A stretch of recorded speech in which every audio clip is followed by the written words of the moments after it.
The present Ketakutan yang ada saat ini, jika Anda mau, hanyalah kelanjutan dari apa yang terjadi di tahun 80-an. Dan Swedia adalah tempat uji coba yang sangat ideal untuk operasi semacam ini dengan menggambarkan Uni Soviet dan Rusia sebagai ancaman yang sangat berbahaya yang hampir akan menyerang. Kemudian AS dan negara-negara Eropa akan lebih condong ke arah AS. Dan Anda bahkan bisa mengatakan bahwa jika ini tidak terjadi, AS en bedöming en math and tenen hegemak uitvoering. with no hegemonic influence over Europe.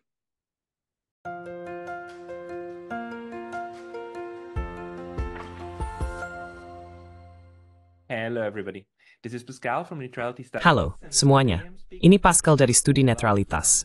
Dan hari ini saya berbicara dengan Profesor Ola Thunander, seorang profesor emeritus di Institut Penelitian Perdamaian Oslo di Norwegia. Profesor Thunander telah menulis dan menyunting berbagai buku dan sejumlah artikel tentang politik keamanan, strategi angkatan laut, operasi kapal selam, geopolitik, operasi psikologis, dan sejarah Perang Dingin. Secara khusus, ia adalah penulis buku Perang Rahasia Melawan Swedia, Kapal Selam AS dan Inggris Pampulan. US and British submarine deceptions in the 1980s. Jenis operasi psikologis emak yang nemouth ang gisawad bigas ni ini. Dari Profesor Thunander, slam situa. Welcome. Thank Die you. Kemik Tough. Thank you. Ola, you have written this fascinating book. I think, Ola, in Anda menulis 2004 buku yang about menarik ini. submarines. Saya kira pada tahun 2004 tentang masalah kapal selam di lepas pantai Swedia. Ini baru bagi saya. Saya tidak menyadari bahwa ada begitu banyak penampakan kapal selam dan orang-orang menjadi sangat gelisah karenanya. Tapi ini adalah masalah yang sangat kompleks. Bisakah Anda memperkenalkannya kepada kami, terutama bagi mereka yang tidak tahu apa-apa tentang cerita ini? Adalah tentang Kalstalsta. Story about these submarine sightings. Yeah. No, you could say it started with a Ya, Soviet tidak. submarine. Itu dimulai dengan kapal selam Soviet pada tahun 1981 yang naik ke sebuah pulau, yang merupakan hal yang cukup aneh. Tapi setelah itu, ada banyak sekali penampakan kapal selam di perairan Swedia, di dalam kepulauan, di dalam pangkalan angkatan laut, dan di dalam pelabuhan besar dan sebagainya, yang cukup aneh, karena itu bukan cara kapal selam seharusnya beroperasi. Dan juga, mereka beroperasi di area di mana kapal selam biasa tidak bisa pergi. Jadi semua ini sangat aneh, sejak awal. Itu jelas, setiap surat kabar, setiap pemimpin politik, within setiap pemimpin setiap kapal selam Soviet. Yeah, every military officer said this is Soviet submarines because what else could it be, you know? So it Karena apalagi bisa jadi kan? Jadi jelas bagi semua orang bahwa ini adalah kapal selam Soviet. Dan dalam 3 tahun ada perubahan dalam persepsi ancaman di Swedia. Itu berubah dari 25-30% yang menganggap Uni Soviet sebagai ancaman atau semacam negara yang tidak bersahabat menjadi 83%. Jadi Swedia menjadi negara yang berbeda hanya dalam waktu 3 tahun. Sebagian besar media, halaman depan surat kabar, dan sebagainya membahas tentang penyusupan tas kapal selam ini. Dan ini tidak hanya mengubah mentalitas Swedia, tetapi sampai batas tertentu juga Norwegia dan Denmark. changed the mentality of Sweden and to some extent Norway and Denmark. It also means that Ini juga berarti bahwa Swedia harus lebih mengandalkan sekutu barat. it Menjadi jelas bahwa Uni Soviet tampak sangat sebagai ancaman, dan beberapa orang menulis di surat kabar harian bahwa mereka berpikir ini terjadi hampir setiap hari. Seorang perwira angkatan laut, seorang komandan, mengatakan di berita TV Swedia bahwa ini terjadi setiap hari. Kami hanya melihat puncak gunung es. Dan jadi ada pemahaman yang jelas bahwa Soviet sedang mempersiapkan perang melawan Swedia. Numausmram terjadi pada awal Ismail Lempelan. Duras beram is groten smid teplings it is words and small. It went on all the way in the whole 1980s actually. And the point is that these submarine sightings. Intinya adalah bahwa penampakan kapal selam ini memang nyata, bukan? Orang-orang melihat periskop. Orang-orang melihat bagian dari kapal selam di lepas pantai Swedia. Namun, asal-usul kapal selam tersebut tidak pernah benar-benar dipahami. Atau seperti dalam buku Anda benar-benar menulis tentang hal itu. Anda menjelaskannya. Tapi dari mana mereka berasal? you clear it up, but where did they come from? Yeah. No, it was. Ya, tidak. Itu adalah penyelidikan kapal selam pertama pada tahun 1983 yang menyatakan bahwa mungkin ada 6 kapal selam Soviet yang telah menyusup ke perairan Swedia, ke pangkalan Angkatan Laut, dan ke pelabuhan Stockholm, dan sebagainya. Kemudian ada protes keras dari Swedia. Perdana Menteri Olof Palme memprotes terhadap penyusupan Soviet dan sebagainya. Namun, dia diberitahu pada bulan Agustus 1983 oleh Presiden Koivisto yang telah berbicara dengan Andropov, pemimpin Uni Soviet, yang mengatakan, katakan kepada orang Swedia bahwa mereka harus menenggelamkan semua kapal selam ini, dan kemudian mereka akan melihat apa itu, karena itu bukan milik kami. Dan tentu saja, ini membuat Olof Palme khawatir dan bingung. Kemudian seorang teman saya, yang ayahnya adalah Sekretaris Negara untuk Pertahanan selama 10 tahun, sebenarnya, His father was a state secretary for defense for 10 years, actually. And he was at a meeting. Dan dia berada di sebuah pertemuan pada tanggal 1 Desember 83. Dia kemudian memberitahu putranya, yang merupakan sekretaris internasional di Organisasi Pemuda Sosial Demokrat, bahwa kapal selam tersebut sebenarnya berasal dari Barat. Putra Karl Fritsch ini, yang menjadi sekretaris negara selama 10 tahun, mengadakan pertemuan dengan Olof Palme pada hari yang sama dan hari berikutnya. Jadi, dia pasti telah memberitahu Olof Palme bahwa kapal selam ini kemungkinan besar berasal dari Barat. Kemudian ada seorang jurnalis yang menulis buku, Anders Hasselblom. Dia menemukan bahwa orang-orang yang diajak bicara di pihak militer mengatakan bahwa sebenarnya itu adalah kapal selam Barat, bukan Rusia.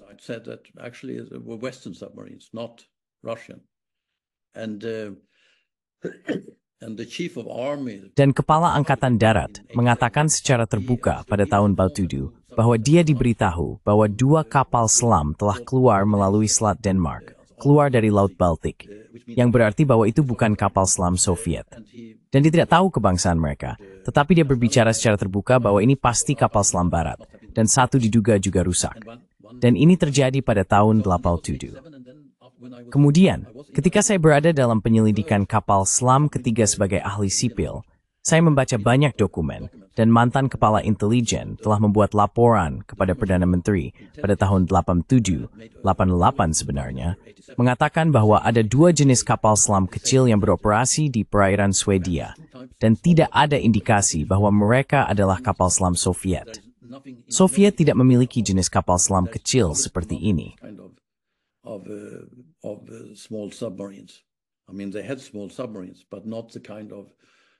Maksud saya, mereka memiliki kapal selam kecil, tetapi bukan jenis kapal selam yang seperti itu, karena mereka memiliki deskripsi tentang bagaimana penampilannya cukup rinci sebenarnya. Ada satu yang kecil, berbentuk tetesan, panjang 10 meter, dan satu lagi yang panjangnya 20 hingga 30 meter. Kapal selam biasa dengan layar kapal selam biasa dan snorkel tinggi di belakang layar yang sangat tidak biasa dan sangat khas untuk kapal selam Italia yang sangat spesifik. Dan itu membuat saya juga lebih memperhatikan detail-detail ini. Saya juga berbicara dengan orang-orang. Maksud saya memberikan beberapa kuliah juga di AS, di Naval Postgraduate School dan Center for Naval Analysis. Dan seorang pria, Robert Bathurst, dia menikah dengan seorang wanita Norwegia, dan dia ingin kembali ke Norwegia karena ayahnya sudah tua. Dan saya mengikuti tema tersebut di Institut Underberg. Office at our institute for Robert, and dan dia sangat berhati-hati ketika berbicara tentang hal-hal ini. Tetapi dia pernah menjadi kepala intelijen Angkatan Laut di Eropa pada awal tahun 70-an. Dan dia adalah atase di Moskow, asisten atase pada pertengahan tahun 60-an sebenarnya. Jadi dia beberapa tahun lebih tua dari kita. Tapi dia mengatakan bahwa Bobby Inman yang masih hidup mengatakan bahwa dia memiliki kesepakatan dengan Swedia ketika dia menjadi atase di Stockholm. Dan Robert biasa menjunjungnya. Dan dia mengatakan bahwa dia memiliki kesepakatan dengan Swedia untuk memasang hidrofon guna mengetahui tentang kapal selam Rusia atau Soviet. Dan mereka dapat mengaktivitasnya dengan sangat baik saat kapal selam Soviet aktif. Tetapi masalahnya adalah mereka tidak bisa, seperti di Norwegia misalnya. Knowledge both its growth. Demamert iming stasyon uminding at widai di hydrophone. Dua perang slam lewat. Wemgay. Or if there is any submarine passing by and so on.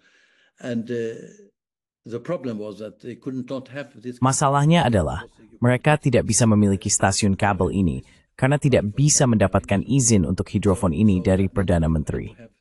Jadi itu berarti Anda harus memiliki. Mereka mengirim sinyal ke pesawat patroli yang lewat, dan Anda harus memiliki kapal selam kecil untuk memelihara hidrofon ini. Dan itu sudah dimulai sejak akhir 1960-an. Dan ketika Robert memimpin intelijen Angkatan Laut Eropa pada awal tahun 70-an, sistem ini berfungsi. It matter, Thakkefoord setaurus pukul 7 Laksamana S untuk Angkatan Laut Eropa, tentang dimana semua kapal permukaan dan semua kapal selam Soviet beroda. Then you straight. Soviet submarines were, because they knew, and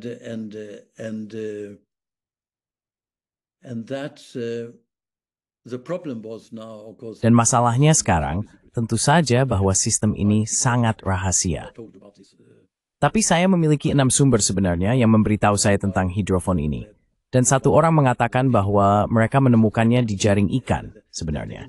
Jadi mereka tidak tahu saat itu apa itu. Tapi maksud saya, itu jelas bukan hidrofon Soviet, bisa dikatakan begitu. Dia bertanggung jawab atas materi pertahanan untuk operasi kapal selam. Sesidi Dervinsgang, stand NC bagaimana bentuknya dan bagaimana fungsinya.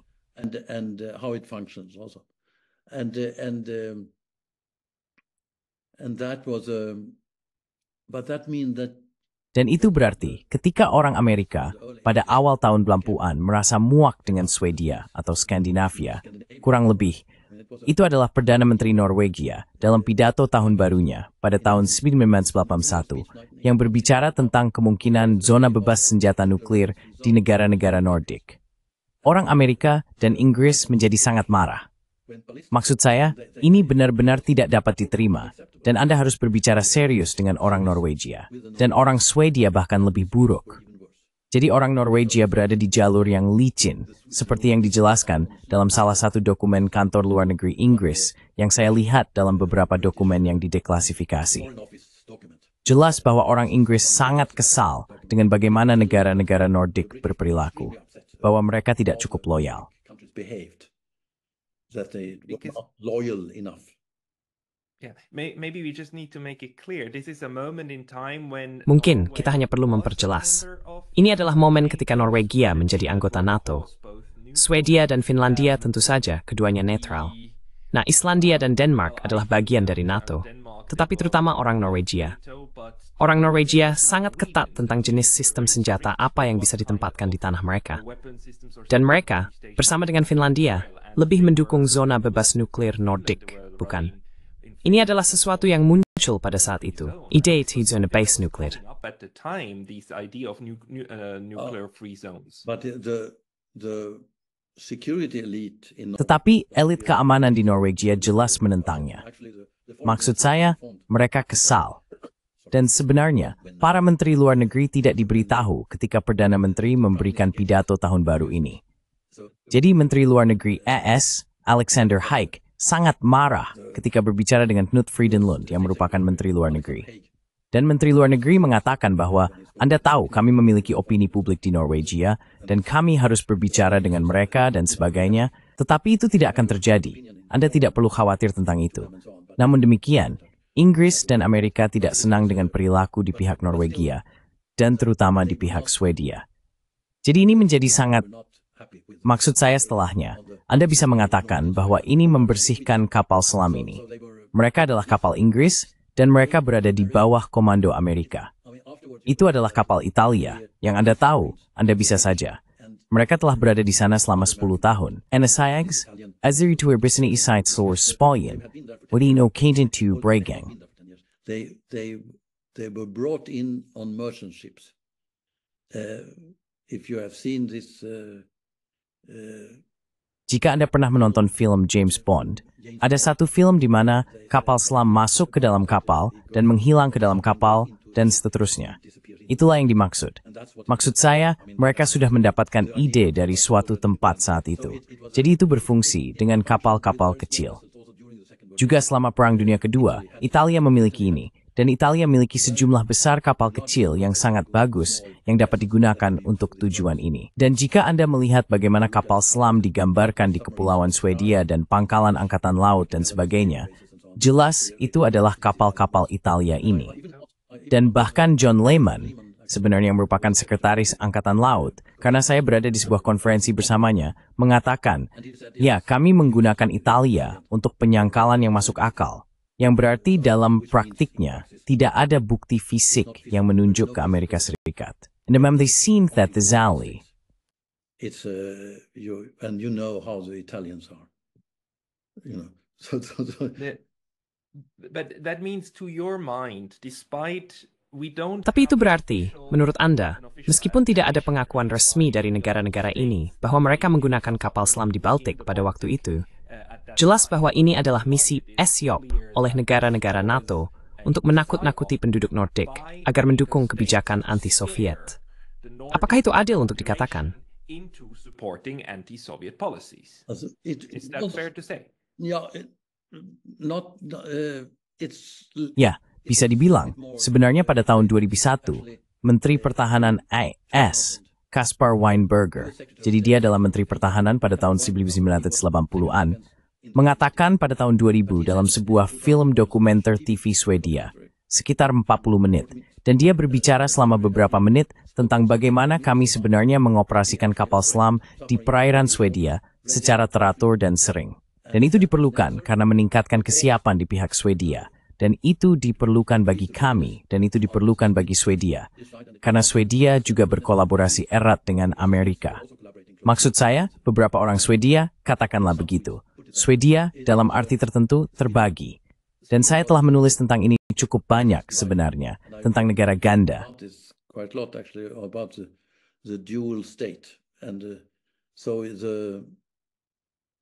Dan jadi Swedia, itu adalah saya pertama kali lebih jelas memahaminya di konferensi ketika saya berbicara dengan James Schlesinger, yang merupakan Menteri Pertahanan di tahun 70-an di bawah Nixon. Dan dia juga memimpin CIA sebelumnya. Ketika saya bertanya tentang waktunya di pemerintahan, bagaimana mereka memandang Swedia, dia berkata, Swedia yang mana? Swedia politik atau Swedia militer? Militer merencanakan agar kami datang secepat mungkin. Dan itu berarti dalam perang sebenarnya. Jadi itu berarti jika pasukan Soviet masuk ke Jerman Barat atau semacamnya, pesawat AS harus pergi ke suatu tempat. Pesawat AS di Jerman Barat. Dan tempat terbaik untuk pergi adalah ke Swedia. Jadi Swedia harus menerima, dan itu setidaknya pandangan Menteri Pertahanan saat itu Sven Andersson, bahwa Swedia harus menerima pesawat-pesawat ini, bahkan sebelum Swedia diserang oleh Uni Soviet.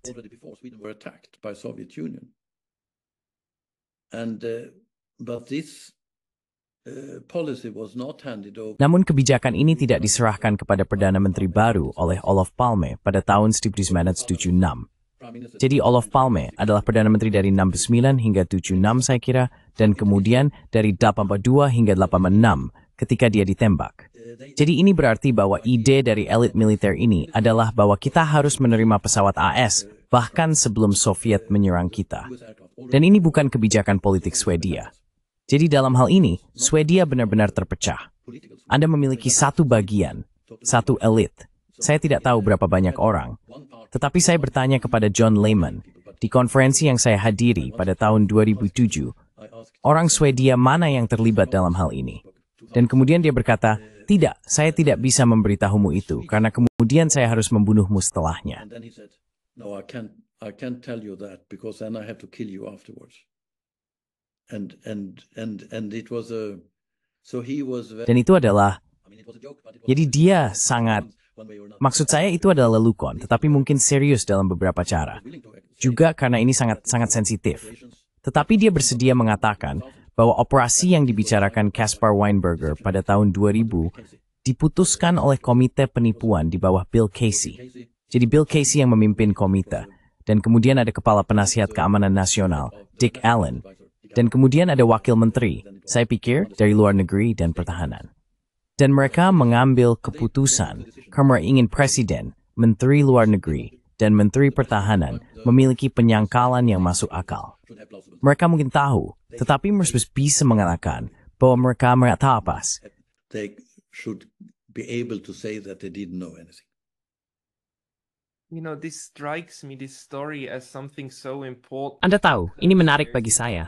Cerita ini sebagai sesuatu yang sangat penting karena ada gagasan tentu saja bahwa negara-negara NATO dan NATO itu sendiri adalah aliansi yang murni defensif yang memperhatikan anggotanya dan juga setara, bukan? Semua orang memiliki suara yang sama di dalamnya dan tidak ada yang dipaksa masuk ke NATO. Semua orang memilih ini sendiri. Setidaknya itulah narasi besar yang, terutama dalam beberapa tahun terakhir, terus-menerus kita dengar. Semua orang bebas memilih aliansi mereka. Tetapi penelitian dengan indah, pasti indah menakut-nakuti NATO, setidaknya selain 40 ada sangat testingko sangat besar untuk mengkonsolidasikan kebijakan militer, terutama di Baltik. Nämligen inte formet här på få. It was Ska NATO, groti NATO. It was US and Britain. Att det AS den Ingress. Den cyberbekära dengan idid, angender fall Norwegi. Den Thai, that's her. This was in around 2000. And about this, what Kaspar Weinberger had said. Ini apa yang dikatakan Kaspar Weinberger dan seterusnya. Dan dia mengatakan bahwa, ya, tetapi ini adalah operasi AS dan Inggris. Mereka memang demikian, karena Anda tidak bisa melakukannya di dalam NATO karena risiko kebocoran akan sangat besar sebenarnya. Anda tidak bisa, tentu saja. Anda memiliki komite seperti komite clandestine sekutu dan staf perencanaan operasi khusus dan sebagainya di dalam NATO, yang kebanyakan orang tidak tahu dan menjalankan operasi stay behind misalnya dan sebagainya. Dan mereka juga menjalankan kapal selam ke perairan Swedia. Dan saya berbicara dengan salah satu perwakilan Jerman dari komite ini, Fulbert Schmidt, dan dia mengatakan bahwa, ya, kami memiliki kapal selam Inggris sebenarnya, terutama saya pikir, mendaratkan pasukan khusus untuk pelatihan dengan stay behind Swedia dan Norwegia.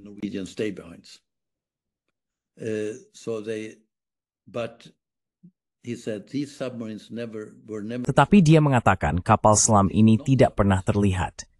Jadi ini bukan kapal selam yang muncul di kepulauan dan pangkalan Angkatan Laut Swedia dan sebagainya. Namun, mereka masuk ke perairan teritorial Swedia dan juga ke kepulauan Swedia sebenarnya. Tapi mereka tidak. Itu adalah, sebenarnya setelah Kaspar Weinberger membuat pernyataan ini di TV Swedia, mantan Menteri Angkatan Laut Inggris Keith Speed mengatakan hampir sama. Kami melakukannya, dan itu perlu.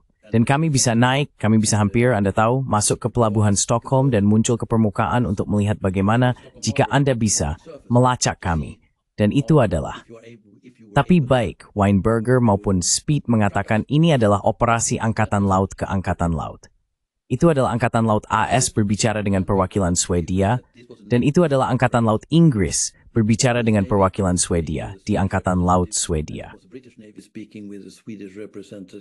In the Swedish Navy. And he said also that it was. Dan dia juga mengatakan bahwa itu adalah perwira bendera kapal selam dan kepala staf pertahanan yang berbicara dengan rekan Swedianya yang bisa dengan mudah dilihat siapa itu. Dan ini adalah orang yang sama yang memerintahkan gencatan senjata ketika sebuah kapal selam sedang dalam perjalanan keluar dan sebagainya. Jadi jelas bahwa yang terjadi saat itu adalah, Anda tahu, itu adalah lapisan atas Laksamana yang tahu apa yang terjadi. Tetapi, perwira Angkatan Laut biasa mengira itu adalah kapal selam Soviet. Dan beberapa orang memulai semacam pemberontakan melawan Perdana Menteri. Yang Anda tahu, sebagai perwira Angkatan Laut, Anda seharusnya tidak memulai pemberontakan melawan Perdana Menteri. Tetapi mereka sebenarnya juga membahas bahwa mereka harus membawanya keluar untuk membunuhnya.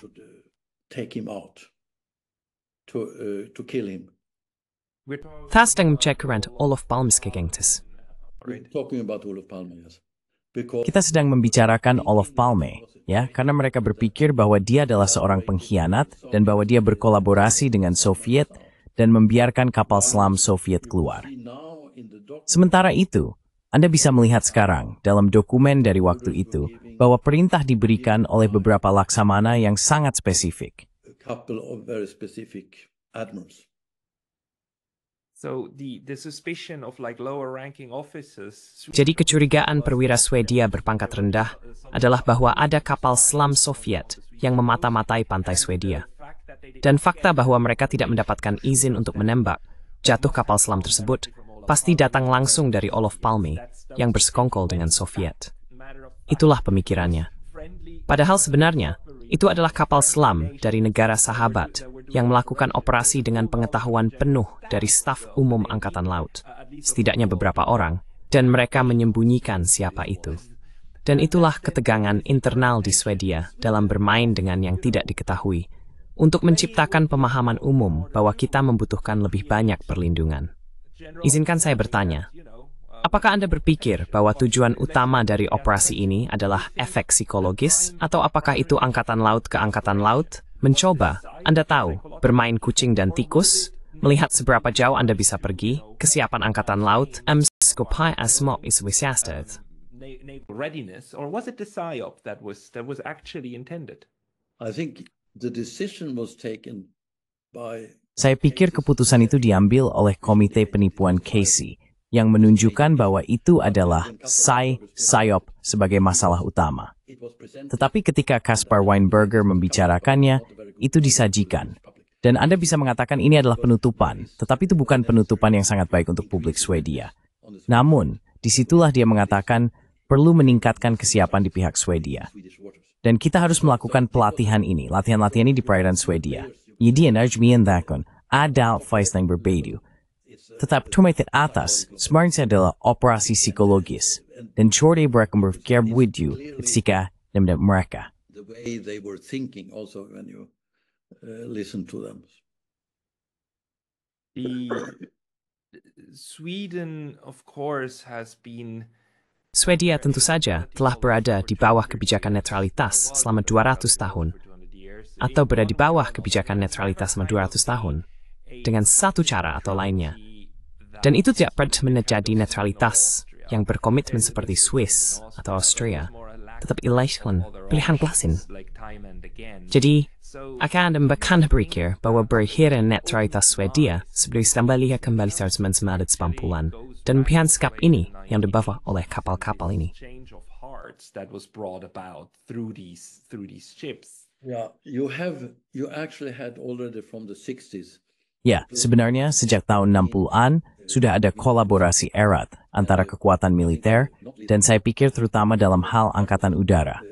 Dan Anda juga memiliki, Anda tahu, Wallenberg. Mereka membuat kapal selam pesawat Swedia dan mereka memiliki hubungan yang sangat dekat dengan Amerika. Mereka memiliki intelijen, Carl Arvid Norlin, yang merupakan operator intelijen untuk perusahaan Wallenberg dan sangat dekat dengan Amerika, serta mampu mendapatkan teknologi Amerika untuk pesawat Saab Swedia dan sebagainya. Bob Inman adalah asisten atase di Swedia pada pertengahan 60-an. Dia menggunakan Carl Arvid Norlin sebagai perantara dengan Menteri Pertahanan Swedia.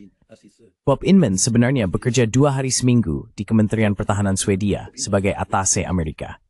Jadi kami terkejut. Tapi idenya adalah bahwa mereka harus tahu apa yang dilakukan Kauslam dan Soviet. The idea was that they should find out what the Soviet submarines did. And that was when they also were able to... Dan saat itulah mereka juga dapat menempatkan hidrofon ini di sepanjang pantai Swedia. Namun sejak tahun 60-an bisa dikatakan sebagian dari kalangan elit sangat dekat dengan Amerika. Mereka tidak, dalam arti itu, dekat dengan NATO sebagai organisasi, karena itu adalah hubungan bilateral, tetapi juga dengan Inggris sebenarnya. Jadi ketika berbicara tentang jaringan bawah tanah, mereka sangat dekat dengan Inggris. Orang Amerika dan Inggris selalu tahu cara menyusup ke negara, menjalin hubungan dekat dengan orang-orang, dan mengembangkan hubungan dekat ini, seringkali di sisi pribadi. Misalnya, Kepala Angkatan Laut Swedia di awal tahun 80-an berlibur dengan keluarga Bobby Inman. Ini berkembang menjadi hubungan yang sangat-sangat dekat antara individu. into very close ties between individuals. And these were way, I think they Dan ini adalah cara, saya pikir mereka benar-benar mampu mengembangkan. Itu menjadi pertanyaan kepercayaan. Kepala Pertahanan Norwegia mengatakan kepada saya bahwa pada tahun 70-an, dia bertemu dengan Kepala Pertahanan Swedia, dan mereka pergi bermain ski bersama. Hal yang paling penting adalah kepercayaan. Maksud saya, apa yang tertulis di atas kertas sebenarnya bukanlah hal utama. Hal utama adalah kepercayaan pribadi. Tetapi itu juga membuatnya lebih bermasalah, bisa dikatakan ketika datang untuk melanggar aturan.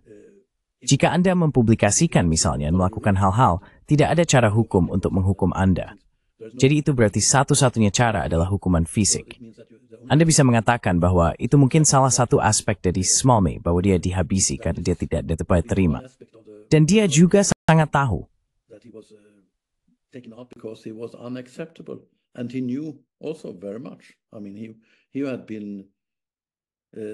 Maksud saya, dia adalah orang sentral untuk program senjata nuklir Swedia pada tahun 1950-an, awal 60-an, dan seterusnya. Dan dia juga adalah rekan dekatnya. Birger Elmer memimpin Dinas Intelijen, sebuah dinas intelijen rahasia yang mengendalikan dinas intelijen militer reguler agar mereka tidak sepenuhnya menjadi Amerika. Jadi idenya adalah, dalam beberapa hal, bahwa Anda memiliki seorang teman saya menggambarkan pertemuan yang dia lakukan dengan dia berada di intelijen Swedia, wakil intelijen untuk staf pertahanan intelijen, Bjorn Eklund. Dan dia mengatakan bahwa dia mengadakan pertemuan dengan orang-orang intelijen asing, tetapi itu adalah Biro Informasi ini bisa dikatakan Dinas Intelijen Rahasia yang mengatur pertemuan tersebut, dan dia tidak diizinkan mengetahui nama-nama orang tersebut, rekan-rekannya. Jadi itu adalah upaya bisa dikatakan untuk mengendalikan. To control the Swedish militär, då enligt Italiens Swedia, I var en fräser dispeng emerverithim till Mammitha. So. Yeah, I was about to ask. So Ya, saya hampir bertanya. Jadi ada pejabat intelijen Swedia yang tahu bahwa bahaya infiltrasi sebenarnya berasal dari Inggris dan Amerika Serikat. Uni Soviet adalah ancaman militer langsung, tetapi ada ancaman lain di sisi lain, yang sangat paradigmatik, karena negara netral biasanya terancam oleh kedua pihak yang ingin mereka lebih dekat dan lebih bersahabat dengan mereka. Ya, terutama seperti Swedia, karena Swedia adalah kunci dalam konstelasi Nordik. Seorang kolega Finlandia mengatakan kepada saya kemarin, Anda tahu, Stockholm adalah pusat Nordik, kan? Begitulah cara dia menggambarkannya.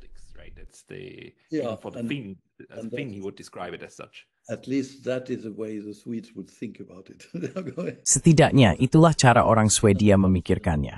Finlandia adalah bagian dari Swedia selama saya kira 600 tahun atau semacamnya. Jadi dalam pengertian itu, Stockholm juga secara geografis berada di tengah. Estonia dan Latvia adalah bagian dari Swedia. Dan dalam pengertian itu, secara historis, Swedia memandang dirinya sebagai negara inti dari negara-negara Nordik sebenarnya. Namun juga, ketika berbicara tentang kebijakan netralitas, ini sangat penting dalam arti, karena itu adalah pelonggaran ketegangan di Eropa Utara. Dan sebenarnya, Gorbachev ketika dia mendorong kebijakan netral di Eropa Tengah, ini juga dipengaruhi oleh Komisi Palme dan negara-negara Nordik, karena sudah pada akhir 88, rekan dekatnya, seorang penasihat ekonomi Bogomolov, menulis tentang kemungkinan Polandia, Cekoslowakia, dan Hungaria yang netral.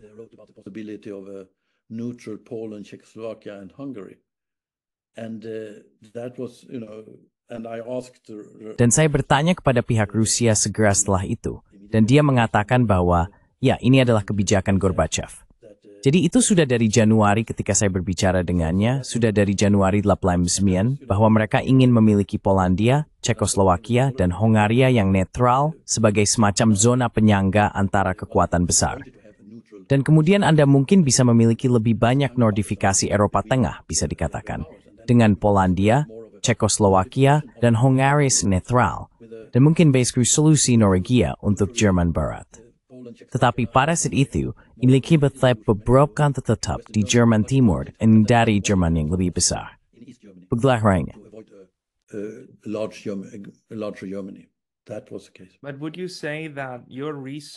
Tetapi, apakah Anda akan mengatakan bahwa penelitian Anda berkontribusi pada kumpulan pengetahuan yang menunjukkan bahwa penyangga netral yang dinetralkan antara Uni Soviet dan kemudian Rusia serta Eropa Barat sebenarnya tidak pernah diinginkan oleh Amerika Serikat dan juga Inggris, bahwa mereka secara aktif bekerja melawan hal ini pada tingkat operasional untuk memastikan bahwa Anda tahu, bahkan jika negara-negara menyebut diri mereka netral, mereka tetap lebih pada berfungsi sebagai penyangga.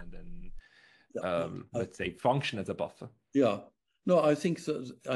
It is a. Ya, tidak, saya pikir begitu. Ketika Anda membaca dokumen dari pemerintahan Bush, ada seorang sejarawan, saya lupa namanya sekarang, tetapi dia menulis tentang kebijakan Baker. Maksud saya, Baker mengatakan tidak 1 inci ke timur dan sebagainya.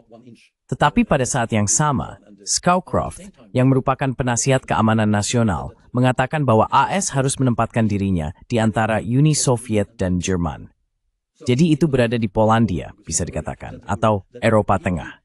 Jadi idenya adalah bahwa tetapi orang-orang ini tidak berbicara dengan keras pada saat itu, Anda tahu.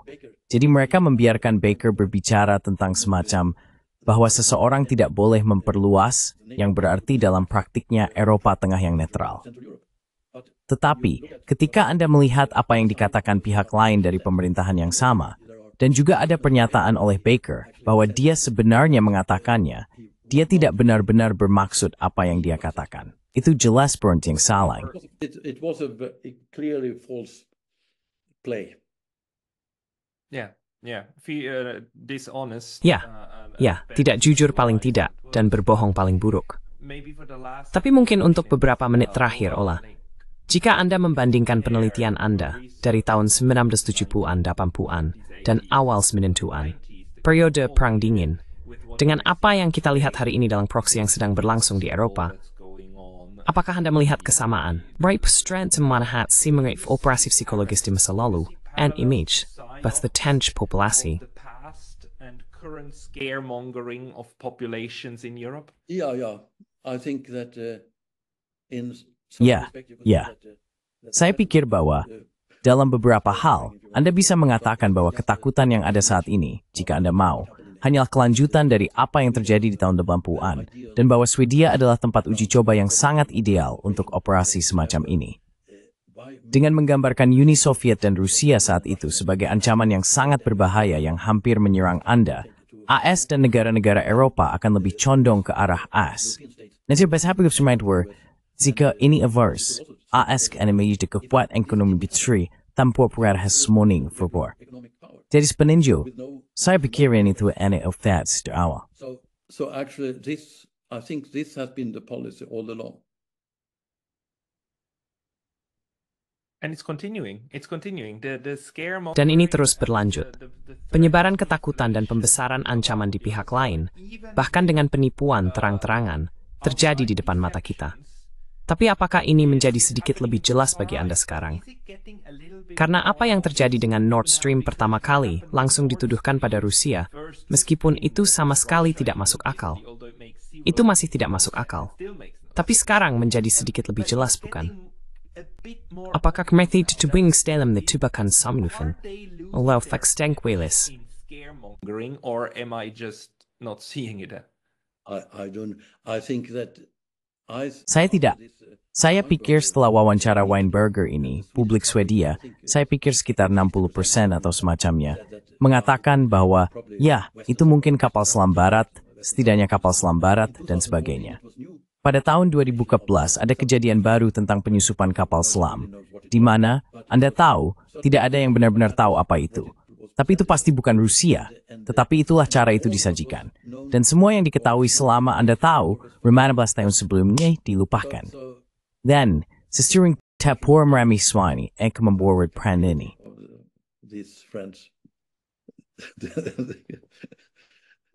Ya. Maksud saya seperti yang biasanya dikatakan Jeffrey Sachs, mengutip orang lain, memiliki AS sebagai musuh itu berbahaya, tetapi memiliki AS sebagai teman bisa berakibat fatal. Kissinger. Kissinger said it, yes, right. Bagus. Profesor Ola Tunander, penelitian Anda sangat relevan. Saya akan menautkan buku tersebut di deskripsi. Anda juga memiliki Substack, bukan? Untuk orang-orang yang ingin mempak tulisan terbaru Anda. I think that when it comes to the book, Saya may tatsingwitin nerbisaya bethinyu its kabresta. Maksa, hu basa Inggris ikoplam. Saya mamikibapawadik Swedia ember. Sipsi Berkel substack spagin when he spina at the Wizeland Gorge store. it's quite new things actually. Okay. I will link Basieli manat nalaithos with di descripsi. Sasti, smirdarik ikabi press Ola Tunander tentang ni. Ola, terima kasih tu baisakti. Terima kasih. today. Thank you.